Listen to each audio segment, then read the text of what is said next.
And it is official, people. The Oklahoma City Thunder are your NBA champions for the 2024-2025 NBA season.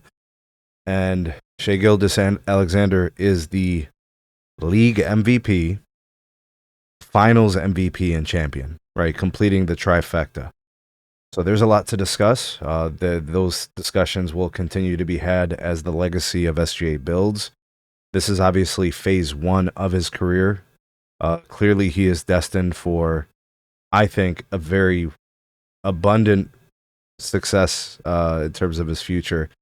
You know, this guy is on his schedule to compete for more MVPs, to compete for more championships, and be the best player on the best team in the NBA.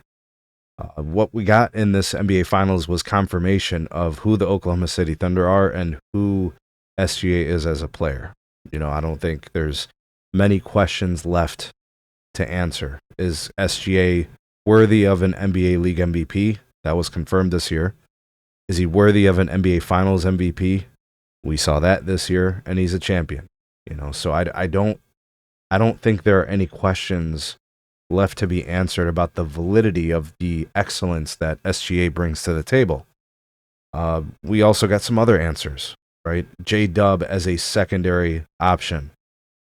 You know, an excellent scorer, a fantastic player. I think an excellent match or pairing for SGA. It worked. They produced a championship. Chet Holmgren. A lot of people, myself included, thought that a question had to be asked of whether or not he was built for the NBA Finals. And he hung in there tough, and he was a difference maker.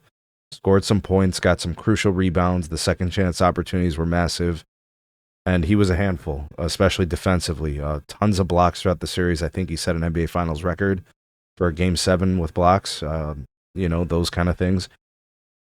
You know, those are just some of the storylines. I think you could talk about, you know, how good Mark Daigneault is as a coach. Right now he's a champion. The belief in their philosophy and their mission as a defensive team first, primarily, right? Alex Caruso, Lou Dort, I think the compliments for them could be extensive. You know, Lou Dort was everywhere. He was a menace, tasked with guarding the other team's most dangerous player. As well as Alex Caruso, in some ways having to guard the most dangerous player in Pascal Siakam, and in many instances neutralizing those guys. You know, even prior to Halliburton's injury in the finals, which looks to be an extensive one, and we praying for his recovery and him to get back soon to the game. You know, but the way that they won tonight, it wasn't because Halliburton was injured in the first quarter, right? They were forcing turnovers even when Halliburton was in the game. You know, yes, we wanted to see Halliburton at full effect. It's not what I'm saying, but just the outcome of the game. The Pacers have won games where Halliburton was bad. You know what I mean? So it just didn't impact the game all like that. You know, and shout out to the Pacers, who were fantastic all series long, fighting the resilience. Teams around the league can look at these guys and say, I need players like this. You know what I mean? From Halliburton all the way down. You know, McConnell, Mathurin, Nesmith, the guys that supported, you know, the team through this run. And Rick Carlisle, a lot of respect for him. You know, but like I said, I think this was mostly confirmation about the Thunder and who they are. This team has a lot of players that are under contract. This team will be together for a long time. They've got weapons and assets to bolster their bench. You know, this team is a blueprint for success. Sam Presti, the GM, you know, one of the best to ever do it, obviously. And now they have a chance to repeat next year. Sit back, enjoy the show, you know, and really enjoy and bask in the glory that the Oklahoma City team, you know, what they did for their city. Obviously, you know, those fans aren't going to sleep for a long time. This game wins at home. You know, they're going to do the parade tomorrow. You know, like they could do the whole thing. But they got a lot to be proud of, a lot to be happy about. In my opinion, the Thunder have been the best team all year.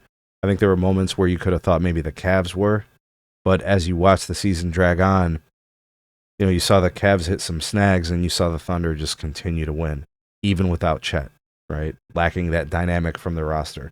They just continued to win, you know, and like I said, I think a lot of questions were answered. I don't understand the criticism about Chet as a merchant. I don't understand. I've heard people say he doesn't play defense. This guy was everywhere with blocks and steals. I'm not watching the box score. I'm watching the games. The stats show up in the box score because they happened. In the most important moments in the fourth quarter, this guy was stealing the ball, blocking shots, and creating opportunities and points on the other side. You know, they just there's no questions left to answer. There really aren't. Anybody who says otherwise, that's a loud minority. Those folks have problems. They're not objective, and they just don't like them. They just don't like the Thunder. They don't like the players. You know, they're just in denial, and that's their problem. These guys are fantastic. They deserve all the respect in the world. They earned this championship, built from the ground up, heavy investment into SGA and these guys, and they're going to be back. This is the favorite going into next year. Denver will be there, in my opinion. You can start having conversations about the Rockets taking a step, possibly.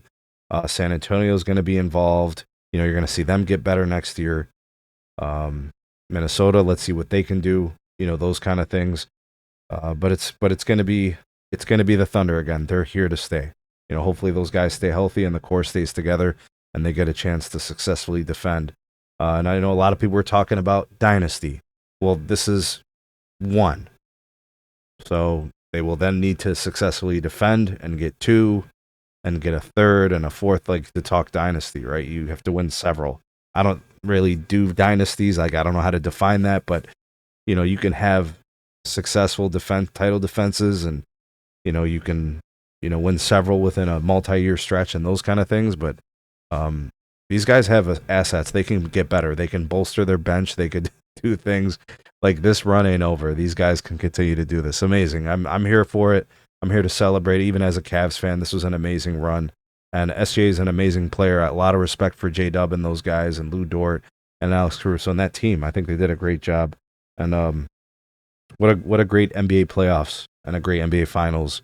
And salute to the Pacers, and hoping for a fast recovery for Hallie and those guys. It was great watching these NBA finals with you guys. But we will be switching up the content. You guys are going to be seeing more NFL coverage in the coming weeks. And, you know, some of the NBA stuff I'll still stay on top of. And there'll be more podcasts, more live streams, and as, you know, more time becomes available for these games and such. But keep it locked and keep it tuned for more content from the channel. Congratulations to the Thunder. And no disrespect or shade to the Pacers. They were amazing. And hopefully they get back soon, you know, and Halliburton especially, and those guys. It was amazing having you guys for this playoff run. Thank you for watching my content and supporting. Like and share, subscribe if you're new. We'll see you guys soon on the next video.